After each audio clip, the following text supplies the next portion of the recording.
I'm a firm believer if you're a musician who's performing music on stage, you should be using in-ear monitors. There's two obvious reasons. The first is that it's going to protect your hearing, which I think is pretty important as a musician. The second is it's going to allow you to hear yourself and your bandmates better. And I think we can all agree that's probably going to help you perform a little bit better. And a third little bonus one is it also allows you to perform with a click track if that's something you're interested in. Now, there's dozens of ways to build in-ear monitor systems that range all the way from $100-ish all the way up to several $1,000. And in this video, what I want to do is break down the pieces that you need for any in-ear monitor system so you can figure out the one that's right for you. And I'm also going to specifically walk through this build that I'm doing. This is my fourth in-ear monitor system for my band Broke Royals, and I've learned a lot of stuff along the way, and I'm doing this specific build at this moment because of this really cool piece of gear from Radial called the Catapult that we'll talk about in just a minute. But let's go ahead and start by breaking down the three components that all in-ear monitor systems have to have. Okay, let's start at the ears and work our way backwards. So with your ears, obviously you're going to need a pair of headphones, and I recommend getting intentional in-ear monitor headphones. Now there's two main categories. You have universal, which are going to have just a foam or silicone tip that will kind of mold the swell into your ear. That's going to give you some good isolation, and it's universal, so you don't have to get any custom molding. You can order them and be using them the next day. The second is having ones custom molded. Now the price difference here can get crazy pretty quickly. Even with universal tip ones, you can get pretty expensive depending on the amount of drivers and all that stuff. I would recommend when you're starting out, don't obsess over this too much. Every pair of headphones is going to give you good enough results to be a massive improvement over using floor wedges in a venue. But I do recommend getting specifically in-ear monitor designed ones so that they can fit into your ears well, isolate pretty well, but then also go around and be really secure right here, so you don't have to worry about it just tugging and getting pulled out. So get a good pair of in-ear monitors. Again, you can get anything from $30-ish Behringer ones up to, I think these are about $100 for the Shure SE215s. And then what I've actually done is I am using 215s, but I got a custom mold from Sensaphonics, which is kind of like a midpoint option to allow me to have custom molded ones, so I get really good isolation. I'm a drummer, so it's helpful to have really good isolation, but it's not crazy expensive. But you can also get fully custom ones from Ultimate Ears or 64 Audio, I think is their name. Whatever route you go, just get a good pair of headphones, whatever's within your reasonable budget, and make sure that they're going to be able to wrap around your ears and be really secure and give you decent isolation. The next thing we need is some sort of a receiver, something to plug our headphones into, and you can either go wired like this, or you can go wireless. Now, a lot of times I think people think of wireless when they're thinking about in-ear monitor systems, but wireless is way more affordable, way easier to set up, and can be really great as well. So you could just have something like this that has XLR running to it that is getting signal with the mix of whatever you need in your in-ears, and you just have a volume knob, and you just turn that volume knob up on your pack, turn it down if you need to. You have control of it right there on your body. This is really great. Now, this is the Behringer PM1. For most people, I actually recommend the Behringer P2. The PM1 isn't actually powered, so you need an external headphone amplifier, which we have in our rig. We'll talk about that in a second. But for most people, the P2 is going to be the way to go. And between that and a pair of $40 headphones for $80-ish, you have an in-ear monitor system that's going to be way better than a floor monitor in almost every scenario. Even if all you're getting is a little bit of your guitar and vocal or whatever into your ears, you're going to have a much better mix, and you're going to have control over it at the volume right here on your body, so you don't have to say, hey, could I get my vocals up, please, into the microphone 100 times, and probably still not be able to hear yourself any better. So it's going to give you a lot more control and improve your life, and it's like $80. So if you take away nothing else from this video, at least get that system. Seriously. But if you want to go wireless, wireless is awesome. Obviously, this is going to mean that you can have freedom around stage. You don't have to worry about it at all. Either way, you're going to have to worry about batteries in most situations. So you're going to be buying a lot of batteries and keeping track of batteries, unless you build in power amps and go all wired with a headphone amp built in your rig like we have, which we'll talk about again in a minute. Okay, so we have our headphones. We have some sort of receiver and headphone amplifier. And the third thing you need is a mixer. Now, in most cases, you're going to be doing this if you're just getting started out, where you just have the sound engineer send a mix to you from their mixing console. You're not going to have your own mixing console. But if you're really serious about having an awesome in-ear monitor system, then having your own mixing console is really going to level it up, because it gives you total control. You could just have an app on your phone that allows you to tweak your own mix and really dial in a perfect mix for you, and not have to bug the sound guy or worry about them focusing on your mix. They can just focus on making you sound great to the audience, and you focus on having a great great mix for you. And you could tweak it easily during the set without, again, having to say into the microphone, hey, could I get my vocals up in my headphones a little bit? You don't want to do that if you can avoid it. So giving yourself total control is awesome, but it introduces a real linchpin in the system, which is that now we need to own our own mixer, but we also need to split the signal so that we can have one signal running to us and a second signal running to the front of house. And they're totally different signals so that we can mix our side and they can mix their side. And this is where that radial catapult system that I mentioned at the top of this video is a really great newish invention that I really think is the way to go for people trying to build a split into an in-ear monitor system in 2025, 2026, 2020, whatever, beyond. I think that this is the future for in-ear monitor splits. Let's pull my rig back up and take a look at it. This is the Radial Catapult Rack RX, and this is a very elegant solution to a very specific problem that exists in building in-ear monitor rigs, and that is the split snake. Because we have to send a signal to our in-ear monitor mixer and to the front of house mixer, we have to be able to split that signal in some way. And traditionally, you'd use a big old split snake like this. It's big, it's heavy, and your tails are attached to it, so that means whatever case you have it in has to be able to also lug around all of those tails, unless you have a really big budget that could have a multi-pin disconnect, which is a lot more expensive, and you still have to travel with that big old lug of cable. Compared to this, which is actually using Ethernet cat cables, so these guys, we can get 4 analog audio signals from one Ethernet cable. So you could just buy 3 Ethernet cables fairly inexpensively, loom them together like this, and now you have 12 signals, and these are all of your tails. So this now is replacing that whole thing that I just lifted up.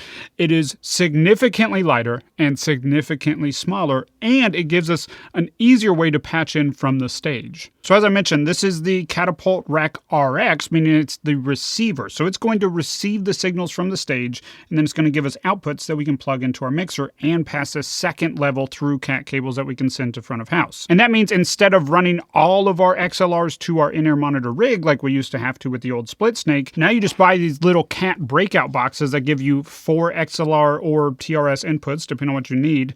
And you just take a Ethernet cable, plug it in here, plug this Ethernet cable into the back of the Catapult, and then you plug your mics in here, and you now have 4 little mini snakes that you can drop wherever you need them on stage. So for example, up front at the front of our stage, we have a bass player who has a Sans amp, so we will just take an XLR out of his Sans amp, and then we have 3 vocals, so we'll just plug those 3 vocals in. We have 4 inputs. Those will go straight into here, split into our snake, and then we'll use this loom to connect it to go to the front of house, and we have a second set of breakout boxes for each of the 3 sets here that will give us the connection to the front of house mixer. So because of this Catapult allowing us to have detachable tails, it itself being much lighter, this thing is like 3 pounds, we now can move the whole thing into a much smaller case because we don't need space for our tails inside the case.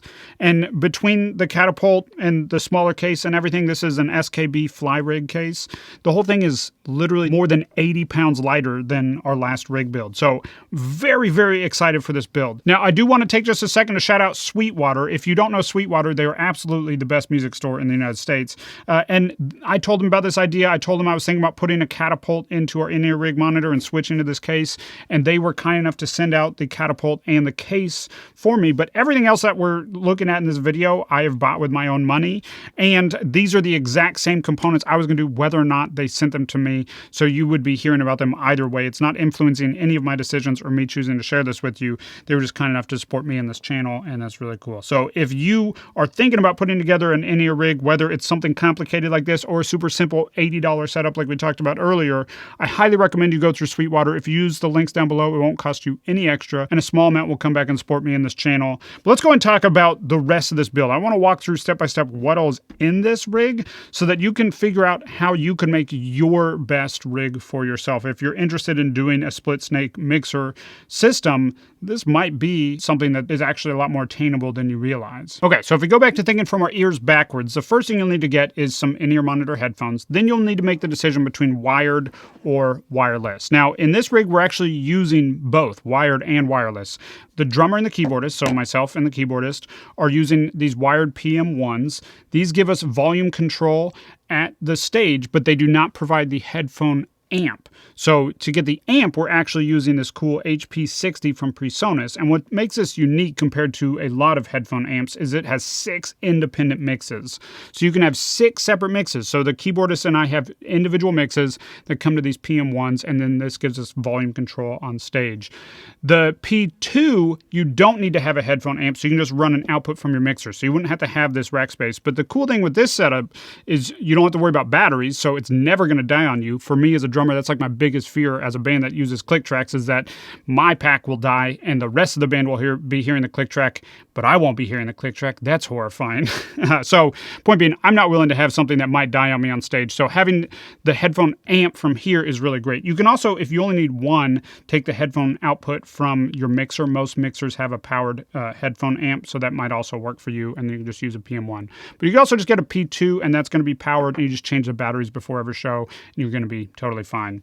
Now, before we start talking about the wireless systems, I just want to highlight that one of the biggest advantages of a wired setup like this is that you can have stereo mixes very affordably. Once you move to wireless, it starts to be a lot cheaper if you are willing to have a mono mix. So if you were to get something like this HP60, everybody gets a stereo mix. You can actually have a unbalanced XLR cable plug into this through a headphone adapter here, and you'll get stereo even with one cable, which is really cool. And so you could have 6 independent mixes, so your whole band could have their own mixes running out of this into these PM1s that are like $12. So under $400 for the headphone transmitter component of it is not a bad price at all. As soon as you start getting into wired, it becomes a lot more affordable if you're willing to go mono. I love having a stereo mix, but going mono will save you a ton of money because you could have for every one transmitter, 2 body packs. And that cuts the price basically in half or a third, because as opposed to paying for a transmitter and receiver for everybody, you buy 1 transmitter for every 2 receivers, every 2 body packs that you have.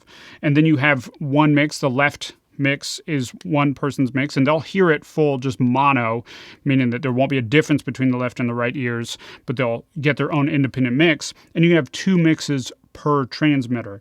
So that can save you a ton of money. Once you get into wireless, it gets a lot more expensive.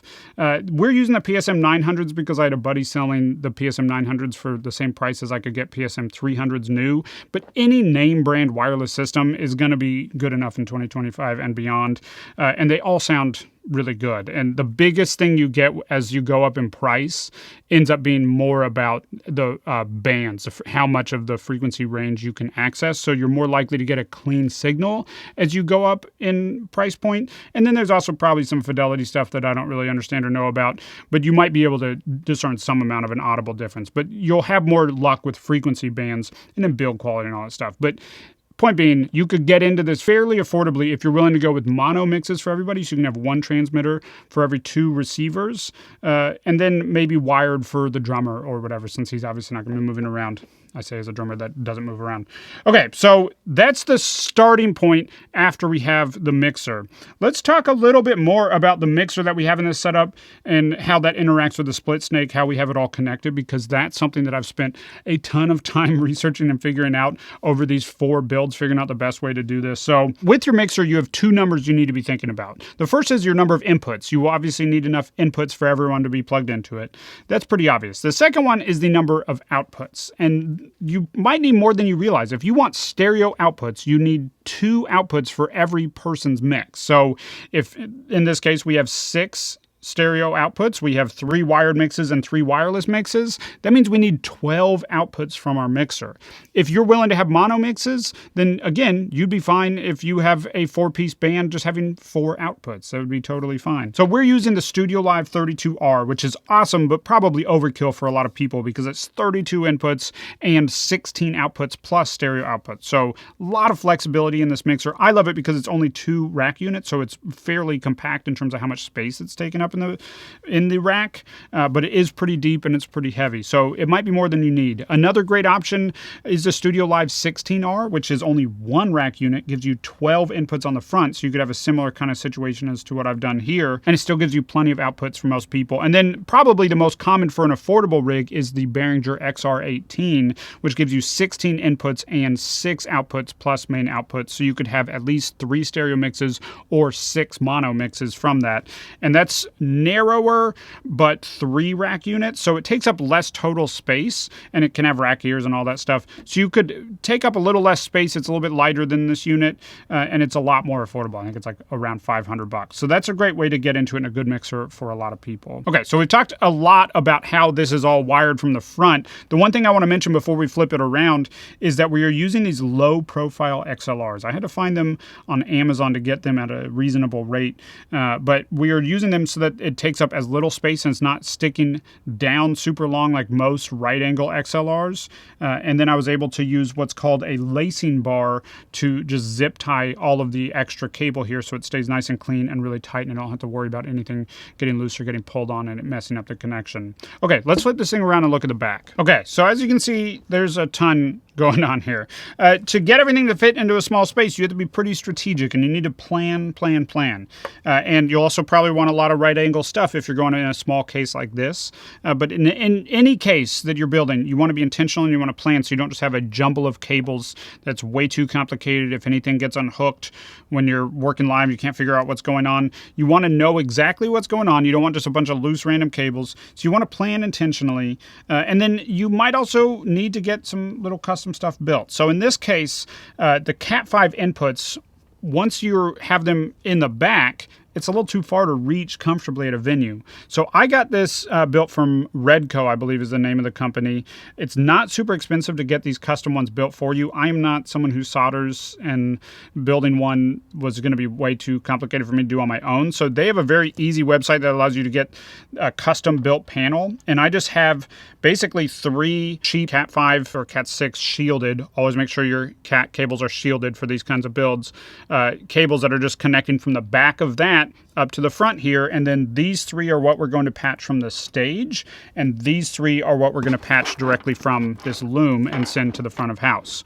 So that makes it really, really clear for us. And then for what we're patching from stage, we're using Ether Con. So as opposed to like your standard Cat cable that's fairly fragile, because it's going to be on stage, I wanted to go with something a little bit more robust. So these are jumpers, cables that you can get from Sweetwater, and these plug in and they actually latch. This is really nice and super sturdy, and then you can unclip it right there. So these are nice, slightly heavier duty cables. I wanted to get these just for the side that's going to be running to the stage. And the side that's running in front of house, I'm using fairly inexpensive Cat5 or Cat6 shielded cables that I just loom together. 25 feet and the loom, the whole thing was like $30 or something. So that's pretty cool. And then we use tracks, so I have our track outputs here. I have a drum talk and a drum or a front of house talk already routed into the inputs here, so those are going into our ears in a live scenario. This is a very optional thing, but I just want to mention it because I do think it's kind of cool.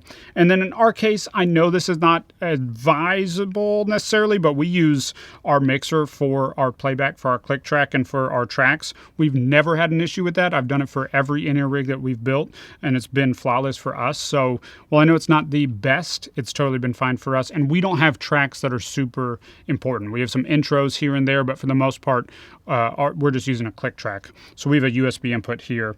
And then this is all the routing. All of this right here is going around to the in-ears. So these black and red ones are running to the input of the HP60, and then all these colorful ones are running to the wireless transmitters, the Shure PSM 900s.